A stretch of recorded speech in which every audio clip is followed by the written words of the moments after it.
ये दीदी আমি এসেছি তোমারও দরবার দয়া করো মা দয়া করো মা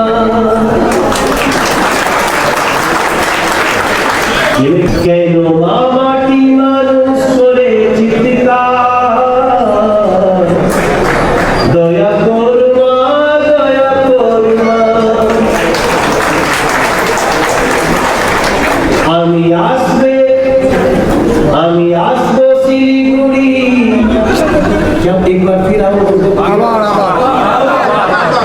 आभार ये बंगला में कैसे बोलोगे आभार আমি আসবো শিলিগুড়ি আবার দয়া করো মা দয়া করো মা जब कभी आपको टेंशन होने लगेगा तो रिंकिया के पापा से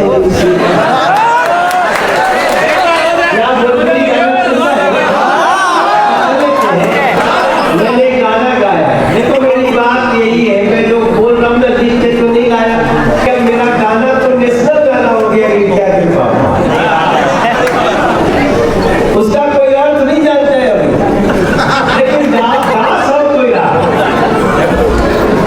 उसको गाना आपने सुना होगा चढ़ते ही मार दे खींच के तमाचा ही हंसते रिंकिया के पापा ही हंसते रिंकिया के पापा चढ़ते ही मार दे खींच के तमाचा ही हंसते अच्छा आपको ताली का सवाल बता मैंने गाने में लिखा है कि कहे घर में पहनूंगी मैं लूज पैजामा सूट सलवार चोली का नहीं जमाना जब वो करमान करे कह दे रे साफा ही हंसले रिंकिया के पापा ही हंसले रिंकिया के पापा कौन हंस रहा है रिंकिया के पापा रिंकिया मतलब बेटी तरह तरह के नाम ले रहे हैं हमारी थोड़ी मर्यादा में हमसे छोड़ दो हम अपनी मर्यादा में रहना चाहते हैं 12 बजे तक 40% वोट हो गया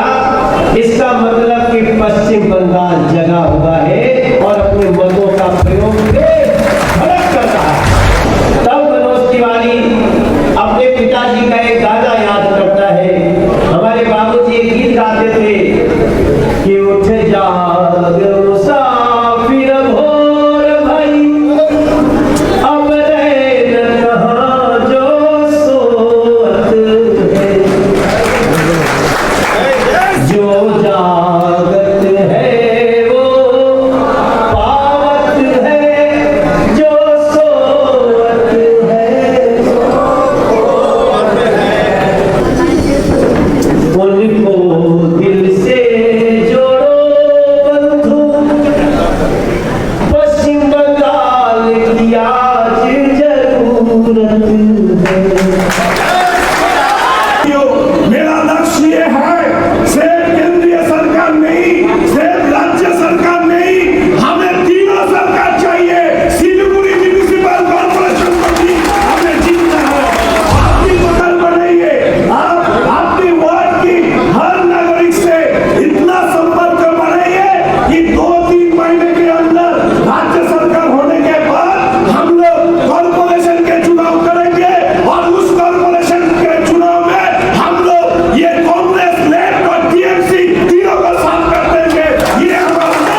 মঞ্চে উপস্থিত আছেন শিলিগুড়ি সাংগঠনিক জেলা সভাপতি प्रवीण दा, मंच पे उपस्थित आছেন और इस चुनाव के विषय में बहुत सारे चर्चा आप सभी के अंदर हो रही है। हमारे सिलीगुड़ी के अंदर भी ये चर्चा जारी है।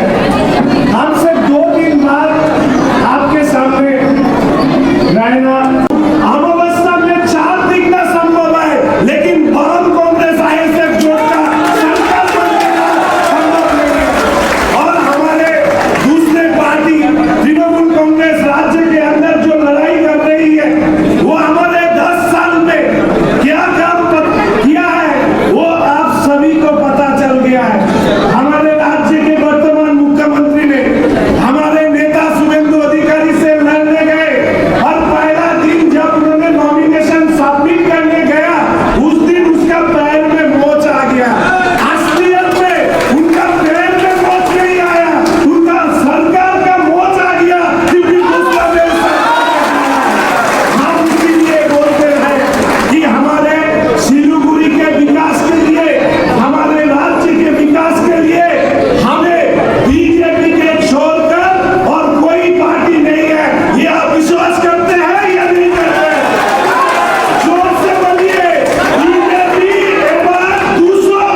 इतना जोर से आपके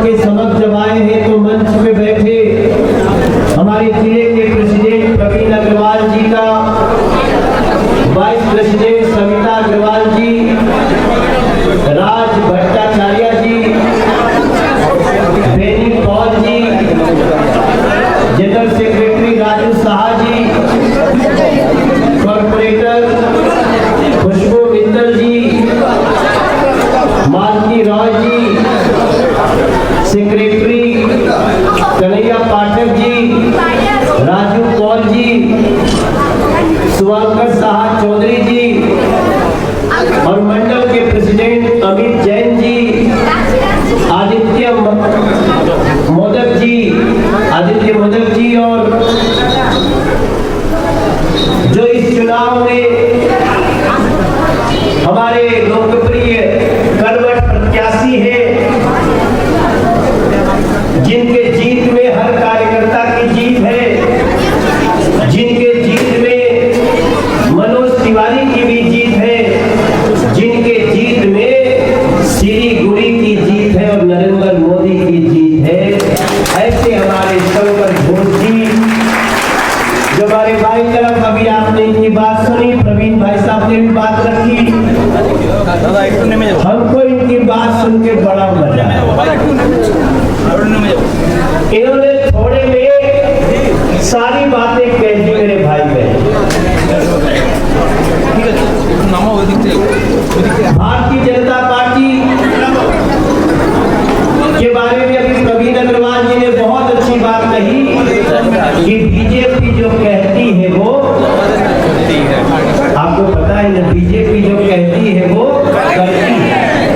इसमें आज विपक्ष को भी डाउट नहीं है, जो लोग हम लोगों के सामने चुनाव लड़ रहे होते हैं उनको भी पता है बीजेपी जो कह देती है वो करती ही है। बीजेपी ने कहा था जम्मू कश्मीर से 370 हटाएंगे, तो आज आप ताली बजाएंगे क्योंकि 370 हट गया मेरे भाई बहन। बीजेपी ने कहा राम हमारे दिल में है, ये नारा जो है ना, जय श्री राम, ये नारा नहीं है, ये हमारी आत्मा की आवाज है। और जिस देश में भगवान राम पैदा हुए, जो लोगों के हृदय में है, उसी देश में कुछ समय के लिए जब दूसरे विचारों की सरकारें आई तो भगवान श्री राम जहां पैदा हुए वहीं उनको टेंट में रहना। बीजेपी ने किसी को उखाड़ने के लिए नहीं, किसी को नुकसान पहुंचाने के लिए नहीं, बीजेपी ने कहा सौगंध राम जी खाते हैं, मंदिर वहीं बनाएंगे। बीच में हम लोगों को ताने मिलने लगे, लोग कहते थे, मैं कहीं कहीं जाता था, लोग कहते हैं भाजपा वाले हैं, कहते हैं मंदिर वहीं बनाएंगे लेकिन तारीख नहीं बताएंगे, ऐसा भी हमारे लिए कहा जाने लगा। लेकिन मेरे भाई बहन, आज जब मनोज तिवारी सिलीगुड़ी आया है तो हम गर्व से कह सकते हैं कि हमने संवैधानिक रूप से भगवान श्री राम का भव्य मंदिर बनाना शुरू कर दिया है और बहुत जल्दी आप जाके वहां दर्शन करेंगे। तो बीजेपी जो कहती है वो करती है। इनको अरे दादा आप मत हटाओ, क्यों हटा रहे हो, क्यों हटा रहे हो, हटा के क्या कर लोगे, जो जहां खड़ा है रहने दो ना। अभी आप बोलते हैं तो डिस्टर्बेंस हो रहा है ना, सबका ध्यान जा रहा है।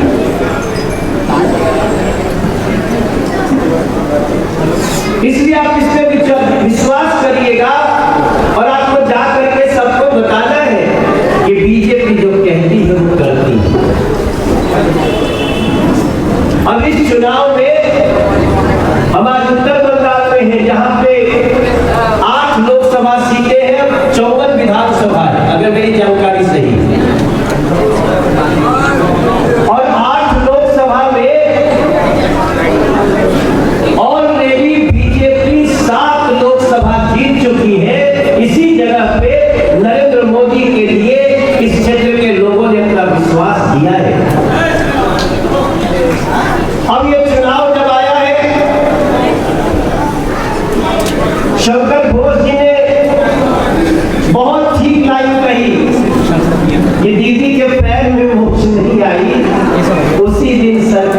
मोच आ गई, क्योंकि उससे नंदीग्राम में उनको दिख गया कि ये तो जमीन जा चुकी है।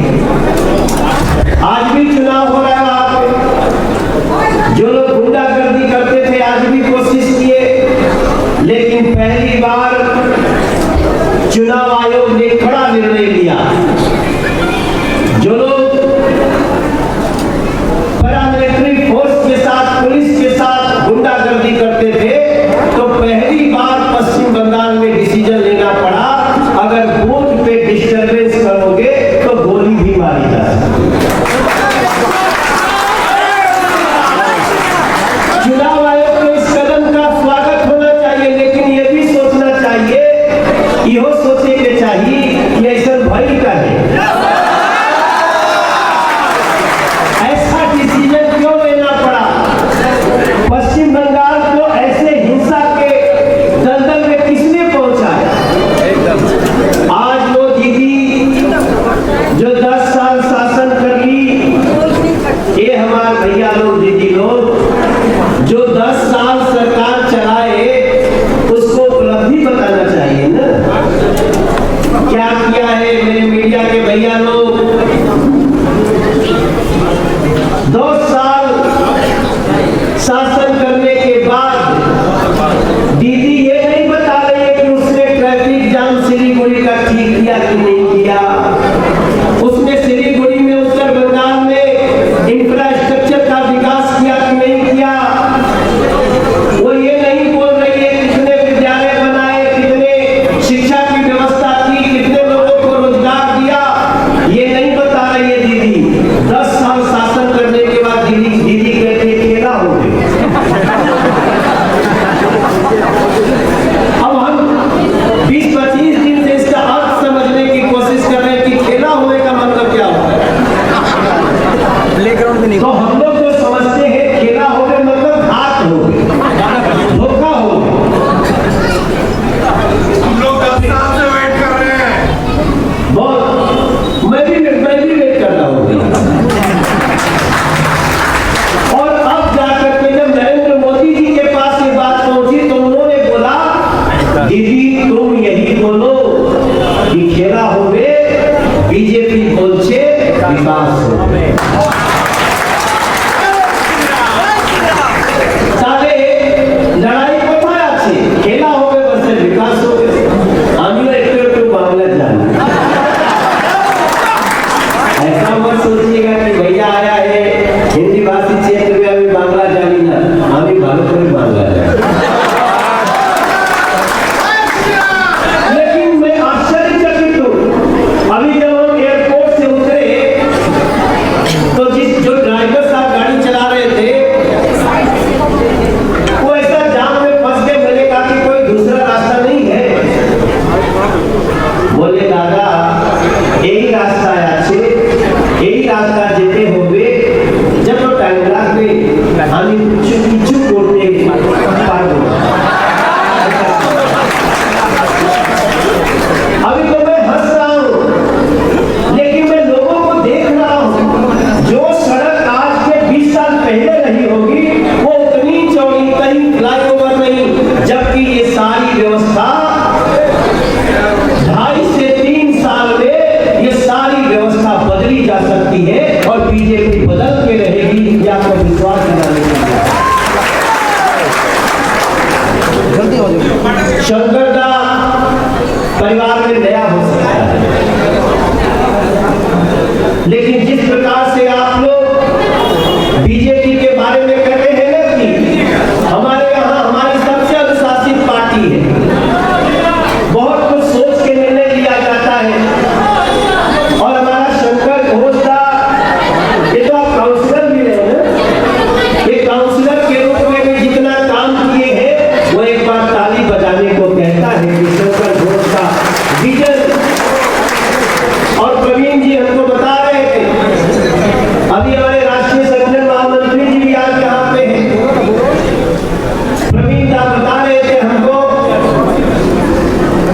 कि इन्होंने बहुत सारी कोशिश की कि यहाँ ब्रिज बन जाए, फ्लाईओवर बन जाए, लेकिन चूंकि ये जैसा चाहते थे वैसा यहाँ की जो पीछे 10 साल में सरकार है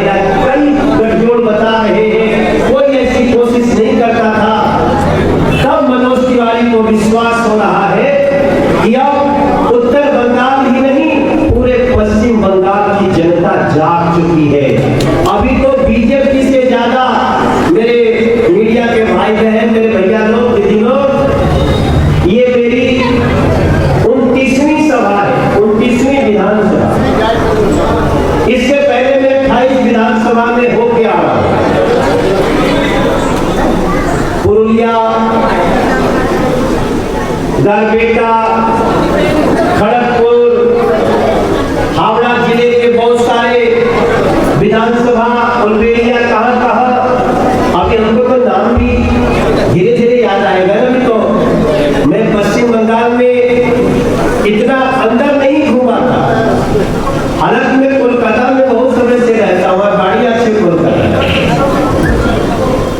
सिलीगुड़ी में भी मैं आया हूँ, यहाँ ग्राउंड में कभी क्रिकेट खेलने आया था, वो सुनील सेठी लेके आए थे।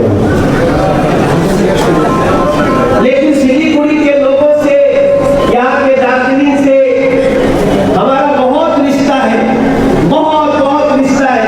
वो बातें कभी और बताएंगे। लेकिन आज तो मैं आप लोगों से सिर्फ ये प्रार्थना करने आया हूँ कि पश्चिम बंगाल की अत्याचारी सरकार का अंत करने का समय है। और जब अत्याचारी सरकार इतनी हो जाए, बढ़ जाए, उसका दिमाग इतना बिगड़ जाए कि कोई व्यक्ति उसके किसी गलत निर्णय का विरोध करे तो उसकी हत्या हो जाए, कोई विचारधारा अलग हो तो उसको घात लगा के मार दे, क्या इसी को खेला कहते हैं? आप लोगों को रोज समाचार मिलता होगा। पूरा देश पश्चिम बंगाल को लेकर के चिंतित है और पश्चिम बंगाल के लोगों ने 2019 में ही कह दिया था, 2019 में हाफ और 21 में साफ। ये तो कहा था और वही हो रहा है। जो फर्स्ट फेज का चुनाव हुआ है 30 सीटों पे, जो लोग ओपिनियन पोल रखते हैं, एग्जिट पोल रखते हैं, उन सबकी रिपोर्ट आ रही कि 30 में से 26 बीजेपी जीत रही है, 30 में से 26 फर्स्ट फेज। और आज 39 सीट पे हो रहा है। तो मेरे सिलीगुड़ी के हमारे सभी भाई बहन, मनोज तिवारी तो मात्र एक सूचना देने वाला व्यक्ति है। मैं आपको सिर्फ सूचना देने आया हूं। मैं नरेंद्र मोदी का साथी हूं। हमें तो जनता ने सिंगर बना दिया, एक्टर बना दिया। मैं अभी तक लगभग 4,991 गाना गा चुका हूं। 2-3 महीना में 5,000 पूरा हो जाएगा। और आज भी गा देंगे, आज भी गाएंगे। नहीं गाएंगे तो लोग कहेंगे डुप्लीकेट मनोज तिवारी। लेकिन उसके पहले मैं अपने बारे में थोड़ा बता रहा हूं। आपको भी लगना चाहिए कि मैंने देश के लिए, हमने भी कुछ सोचा। पार्टी का काम करते हुए आनंद नहीं आता है, पार्टी का काम करते हुए बहुत कठिनाई आती है। पार्टी का काम करते हुए बहुत सारी चुनौतियां आती हैं और सुपरस्टार के रूप में जिंदगी जीने में तो बहुत आनंद है। फिर भी हमने उसकी बजाय इसको चुना, क्योंकि मेरा मन कहता है कि जो जनता ने हमको बनाया, उस जनता के दुखों को दूर करने के लिए हमें भी आगे बढ़ना चाहिए। और हमें नरेंद्र मोदी नाम का नेता मिल गया, उसके साथ में आगे बढ़ रहा। इसलिए आपसे आज प्रार्थना करने आया हूं। कई बार टिकट वितरण करने के बाद कई बार कुछ लोगों का मन छोटा होता है, लेकिन पश्चिम बंगाल की जो स्थिति है, इसमें तो अपनी सारी शक्ति लगा के, अपनी सारी शक्ति बटोर के ऐसे लग जाइए, क्योंकि ये विजय हर बीजेपी के कार्यकर्ता की होने वाली है और पश्चिम बंगाल के हर जनता की होने वाली है। जो आज भटका होगा, जो आज अभी नहीं जानता होगा कि ममता दीदी की पार्टी कितना खेल कर रही है, और जो पहले पश्चिम बंगाल में शासन किए कैसे कैसे खेल किए हैं, उन लोगों के असली साजिश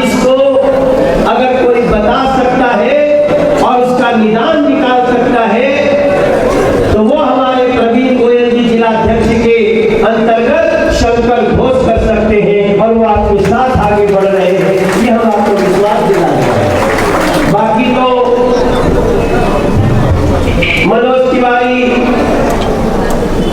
के कई तरह से आप लोग आशीर्वाद दिए ही हैं, आगे भी देंगे।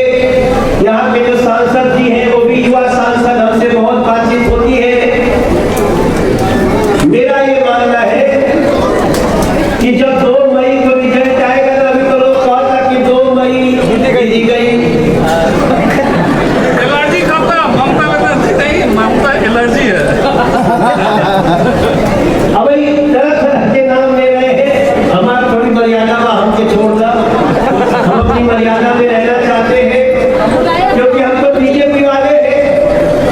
हम जो भी बोलेंगे बहुत सोच समझ के बोलेंगे, और हम तो देख रहे हैं कि पश्चिम बंगाल में दीदी ने ऐसी व्यवस्था कर दी है, ऐसी व्यवस्था कर दी है कि लोग बोलने में भी डर रहे हैं। अब आपको डरने की जरूरत नहीं है। अब तो अभी आप देखिए, मैं जब आया यहाँ तो अपने मोबाइल में देख रहा था कि लगभग 40% वोट हो चुका है। मतलब 12 बजे तक 40% वोट हो गया। इसका मतलब कि पश्चिम बंगाल जगा हुआ है और अपने मतों का प्रयोग बेधड़क कर रहा है, बेधड़क निडर होकर कर रहा है। तब मनोज तिवारी अपने पिताजी का एक गाना याद करता है। हमारे बाबूजी एक गीत गाते थे कि उठ जाग मुसाफिर भोर भाई, अब रहे न कहाँ जो सोत है, जो जागत है वो पावत है, जो सोत है। आप सबको याद है ये गाना, हमारे पिताजी हम लोग गाते हैं। जब जागने का समय है तब सोना नहीं है मेरे भाई। और ये चुनाव सामान्य नहीं है,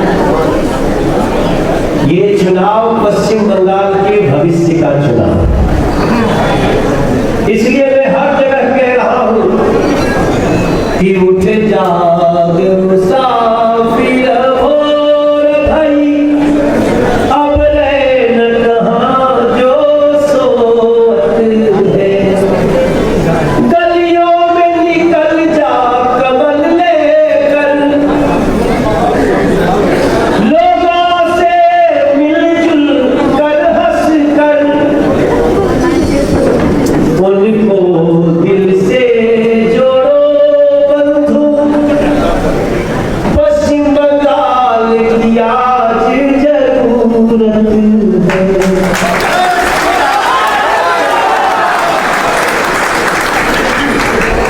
केंद्र सरकार जो पैसा भेजती है यहाँ मिलता ही नहीं लोगों को। केंद्र सरकार प्रधानमंत्री आवास योजना के तहत चाहती है 2022 तक सबका घर बन जाए, यहाँ बीच में कट बनी लगने लगता है।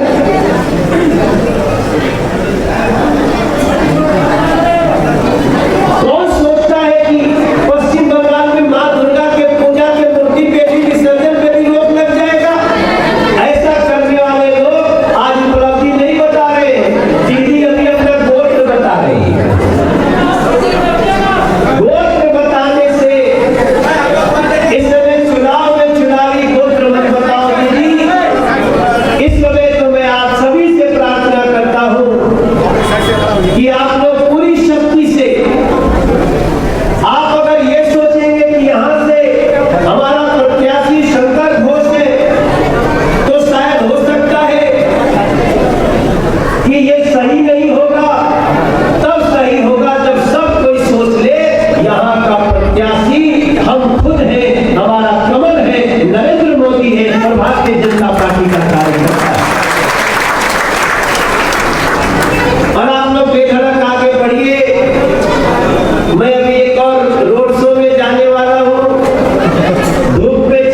আমি এসেছি তোমার দরবার, দয়া করুমা দয়া করুমা, কেন মাটি মানুষ করে চিৎকার, দয়া করুমা দয়া করুমা। আমি আসবো শিলিগুড়ি, एक बार फिर हम उनको ये बंगल में कैसे बोल रहे हैं? आभार। আমি আসবো শিলিগুড়ি আবার, দয়া করুমা দয়া করুমা। आप लोग प्रसन्न रहिए, खुश रहिए। हमें किसी को गाली देने की जरूरत नहीं है, हमें किसी को उकसावे पे हिंसा में जाने की जरूरत नहीं है। लेकिन अगर कहीं कोई गलत कर रहा है तो हम उसका कलाई पकड़ के रोकने का काम करेंगे। ये खबरदार से हिंसा में गए तो अब हम भी तुम्हारा हाथ तोड़ सकते हैं, अब तुम्हारा ऐसा हिंसा बर्दाश्त नहीं करेंगे। खुशी खुशी जाइए, और जब कभी आपको टेंशन होने लगेगा तो रिंकिया के पापा से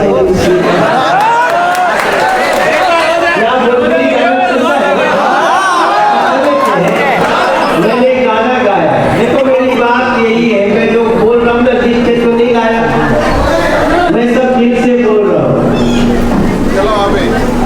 जो कि हमारे दिल में, जो भी मन में आता है वो मैं वैसे सामने सामने बोल देता हूँ। लेकिन मैं जो आंखों से देख रहा हूँ ना, हमारे अमित शाह जी ने कहा कि हम 200 पार होंगे। अगर हम 220 भी पार हो जाए तो आप आश्चर्य मत करिएगा, क्योंकि पश्चिम बंगाल के लोग जागे हुए हैं, कुछ भी हो सकता है। तो मैं आप सभी लोगों से विदा लेते हुए, आप हंसते मुस्कुराते रहिए। एक बार गाना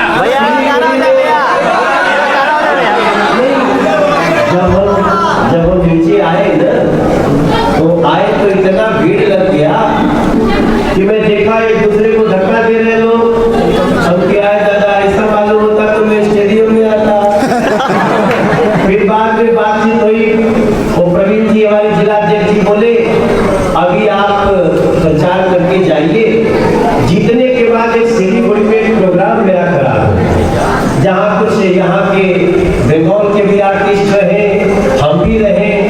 एक रात एक शाम सिर्फ संगीत के नाम हो, ऐसा भी समय का इंतजार मैं करूंगा, ऐसा मैं चाहूंगा।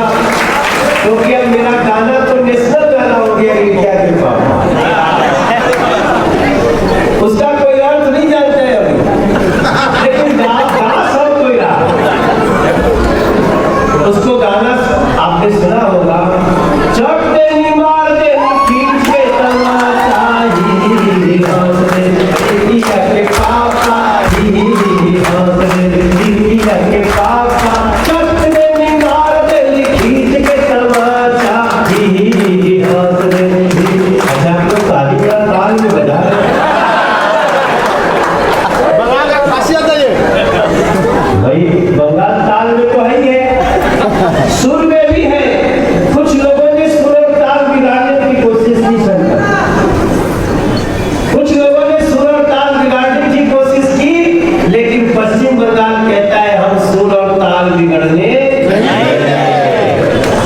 और मेरा गाना का मतलब आप समझ लीजिए, रिंकिया के पापा का मतलब क्या है, इसका बहुत बड़ा मीनिंग लेके मैंने गाना बनाया। हम लोग तो जैसे समझते हैं, मजा लेते हैं, खुश होते हैं, मुझे भी खुशी होती है। मैंने गाने में लिखा है कि कहे घर में पहनूंगी मैं लूज पैजामा, सूट सलवार चोली का नहीं जमाना, जब वो करमान करे कह दे रे साफा, ही हंसले रिंकिया के पापा, ही हंसले रिंकिया के पापा। कौन हंस रहा है? रिंकिया के पापा। रिंकिया मतलब बेटी। मैं चाहता हूँ कि बेटियों के पिता को हंसाने दिया जाए, पढ़ाओ, बेटी बढ़ाओ, बेटी के आने पे चिंता की लकीरें मत लाओ। बेटी के पिता को भी हंसने का अधिकार होना चाहिए। बेटी के माँ को ताना मत मारो, बेटी के पिता को ताना मत मारो। यही से मनोजवा का होता कि हंस रे रिंगिया के पापा। मैं तो पूरे पश्चिम बंगाल की बेटी हूँ, मैं भी 2 बेटियों का पिता हूँ, इसलिए मैंने बहुत सोच समझ के गाया कि हंस रे। मैंने बेटवा के पापा नहीं गाया, मैंने रिंकुआ के पापा नहीं गाया, मैंने रिंकिया के पापा गाया, क्योंकि मैं चाहता हूँ हमारी भारत की बेटियां, उनके पिता खुश रहे। जब बेटी पैदा हो तो घर में बाजा बजे, खुशी मनाई जाए। इसलिए हमारे गाने को याद रखिएगा। और जो हमारी सोच है, हम का जनरली के वो प्रधानमंत्री नहीं है, और हमने गाना के जो भाव ओकरे के लिए के मंत्रालय बना दी है, बेटी बचाओ बेटी पढ़ाओ। तो आप सब लोगों को विदा लेते हुए, आपकी होली भी बहुत अच्छी मनी होगी। होली बढ़िया से मना, बहुत ही अच्छा मना होगा, सबने गाया होगा। हर रंग बरसे भीगे चुनर वाली रंग बरसे। होली थी लेकिन एक अच्छी बात है, हमारे प्रत्याशी शंकर भाई ने भी बोला था, मैं समझ रहा था कि पश्चिम बंगाल की असली होली तो 2 मई को होगी, और उस 2 मई की तैयारी में हमारे भाई बहन आप सब पूरा मेहनत से कस के निकल जाइए। यही मनोज तिवारी की प्रार्थना है, यही मनोज तिवारी का निवेदन है। और 2 मई की होली खेलने के लिए बहुत लोग रहेंगे, कौन जानता है मनोज तिवारी भी आ जाए। आप सभी के चरणों में प्रणाम करते हुए अपनी वाणी को विराम देता हूँ। एक बार दोनों मुट्ठी बांध के बोलिए भारत माता की। ये कि सिलीगुड़ी में भी भारत माता की जयकारा हो रही है। ये अधिवेशन भवन से आज जोरदार जयकारा होना चाहिए। भारत माता की, भारत माता की। हमारे सिलीगुड़ी में पूरे बंगाल, पश्चिम बंगाल में चुनाव का बिगुल बज चुका है। इस विधानसभा चुनाव 2021 का ये एक ऐतिहासिक चुनाव होने जा रहा है। आज दूसरे चरण का चुनाव है और इस बार 8 चरण में चुनाव हो रहे हैं। ডাক্তার শঙ্কর ঘোষ মহোদয় এবং জেলার বিভিন্ন কার্যকর্তা এবং এই মণ্ডলের সভাপতি সম্মানীয় অমিত গোয়েল, আগামী 17 তারিখ যে নির্বাচন, সেই নির্বাচনকে সামনে রেখে আজকে আমরা এক সামাজিক সম্মেলন করেছি এই অগ্রসর ভবনে। ভারত মাতা কি জয় শ্রী রাম। ধন্যবাদ।